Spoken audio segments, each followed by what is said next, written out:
All right, so this is the class objectives. If you've ever been to a Getting Global class before, we always do the same kind of things. Talk about country facts, export and import facts, local customs, and local customers,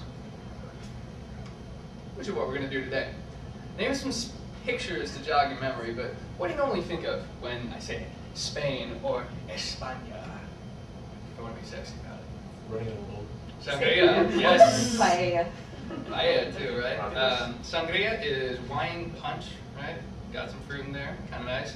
Paella is a very traditional Spanish dish, really tasty. It's in a cast iron skillet usually, about yay deep, and it's a mix of a lot of rice, saffron, and a variety of meats, right? So you can get different kinds of paella, but it's delicious. If you ever go to Spain, I highly recommend getting a paella. Well, unless you guys keep going, anything else you guys think of? Inquisition. The Inquisition.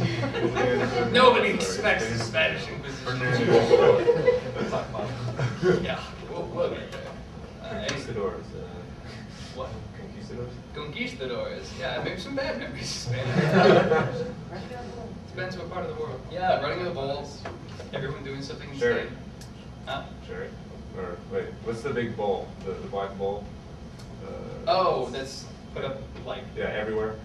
Yeah, what was the name of the company that started that? It's a. I forget what the alcohol is. Is it sherry or is it? Well, sherry's port. Sorry. Yeah. Where's sherry made? It's Portugal. Oh, okay. It's not a huge drink in Spain. More red wine than Yeah. anything. But the bowl's an interesting story. Pero ¿cuál es el nombre? Okay, so there's a company a long time ago that had a big ad campaign where they just put up this huge black bowl, and it was billboards and these crazy edifices that were just a huge black bowl. The company goes out of business, but people loved them so much that they're now state property and they maintain them. So when you see that picture of the bowl, it's like just a ad campaign that went really well and didn't actually help the company. So, bowl as in Toro, like not just the decorative. It should be. Spaniards are crazy. Olive oil. Olive oil too. Isn't that a crazy tomato festival where everyone throws tomatoes? Oh yeah. Yeah? Yeah, they're running the bowls. That's part of it? Oh, We got a lot of ideas about what Spain is. Here's some pictures. What kind of jogging memories? Does anyone know what number 1 is? Yes. You man are on top of things. Yeah, it's in the front of it. It is in the product. I can't remember the artist's name because there were about 5 million when I walked through. That's true. This is one of the most famous ones the Prado has. Do you know? Las Meninas. Yeah. De Velázquez. Yeah. Las Meninas, Diego Velázquez. And Meninas, does that mean midget? No, it used to be like the ladies that help the queen like dress up, the maid. Okay. Not really a vocabulary word I come across very often. But yeah, Las Meninas, these are the ladies attending the Princess of Spain. Here's Velázquez right there, kind of interesting.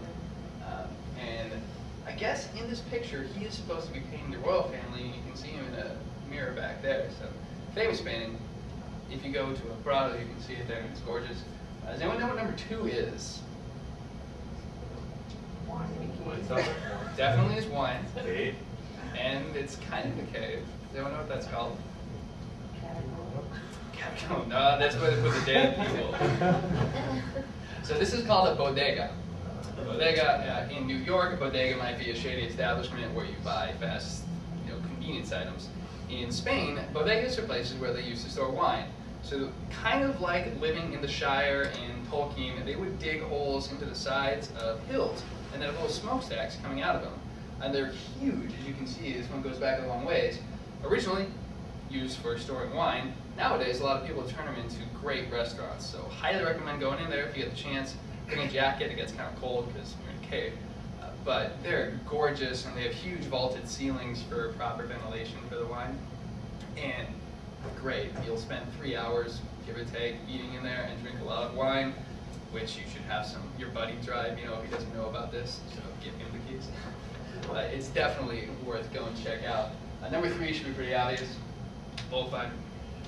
It is not universally accepted in Spain. It's kind of controversial. There's some people that don't like it, but it still happens. And I believe all the bowls are sold off as steak, which is a good use of the meat, I suppose. Number 4 should be pretty easy to do too, yeah. Flamenco, right. And these usually done gitanos in the south of Spain. If you see it anywhere else, it's kind of imported. So it's definitely a regional thing. A couple of the pictures here. See who the art buffs are. Number 5. Picasso. And the name? Salvador. Oh. Oh man. La Guernica. This is from the Spanish Civil War. And a city named Guernica was bombed out, and this was Picasso trying to deal with it visually. Don't know what he really was trying to get across, but yeah. And number 6, you already said it, right? Dali. Does anyone know this one? Persistence of time. Persistence of memory. Yeah. Awesome. Dali's, I don't know what he was on, but he was famous for clocks that were melting. So this is trademarked. If you ever see that really long, spindly animals wandering around, all this, the modern art is in La Reina Sofia, Queen Sofia, in Madrid. And unfortunately, Picasso's room was closed for renovations the day I was there, which sucked. But Dali was there. He's cool. All right, so trying to give you Spanish history, and like that says it there, it's kind of complicated. So I'm going to give you about 2,000 years in about 2 minutes, condense a couple things. Used to be a Roman colony from about the turn of the millennia, so 0 AD-ish, up until about 400-ish, because the Roman Empire, of course, started falling apart at that time. By about the 8th century, the country became embroiled in a conflict with the Moors and the Catholics. So the Moors were Islamic, the Catholics were, of course, Catholics, and in the north of Spain, and they were generally Europeans as opposed to the North Africans. So that began 7 centuries, 700 years of the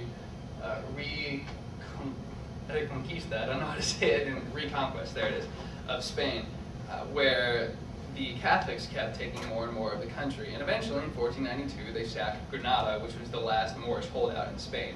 So the Alhambra featured prominently in that battle. And it's great that they left it and it's still there, because it is the most gorgeous architecture ever. The carving in there is exquisite. But 1492, they sack Granada, take over the entire country, and also do something else. Spell for Jesus. Well, in 1492, Columbus sailed the ocean blue. All right, so same thing. A lot of good stuff happened in 1492 for the Spanish Empire. Became a huge colonial power until the 18th century when they fought the battle with England. The Spanish Armada came up to England, big storm, their fleet sank. And that was a turning point in their colonial abilities. And actually, have you heard the term Black Irish?